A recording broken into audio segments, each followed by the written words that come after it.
অনেক দিন থেকেই আমার একটি পাহাড় কেনার শখ, কিন্তু পাহাড়কে বিক্রি করে আমি জানি না।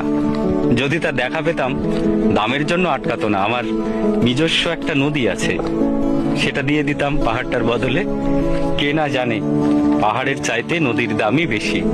পাহাড় স্থানু, নদী বহমান, তবু আমি নদীর বদলে পাহাড়টাই কিনতাম, কারণ আমি ঠকতে চাই। নদীটাও অবশ্য কিনেছিলাম একটা দ্বীপের বিনিময়ে। ছেলেবেলায় আমার বেশ ছোট্টখাটো ছিমছাম একটা দ্বীপ ছিল, সেখানে অসংখ্য প্রজাপতি। শৈশবে দ্বীপটি ছিল আমার বড় প্রিয়। আমার যৌবনে দ্বীপটি আমার কাছে মাপে ছোট লাগলো। প্রবাহমান ছিপছিপে তন্নি নদীটি বেশ পছন্দ হলো আমার। বন্ধুরা বলল, ওইটুকু একটা দ্বীপের বিনিময়ে এত বড় একটা নদী পেয়েছিস, খুব জিতেছিস তো মাইরি। তখন জয়ের আনন্দে আমি বিহ্বল হতাম।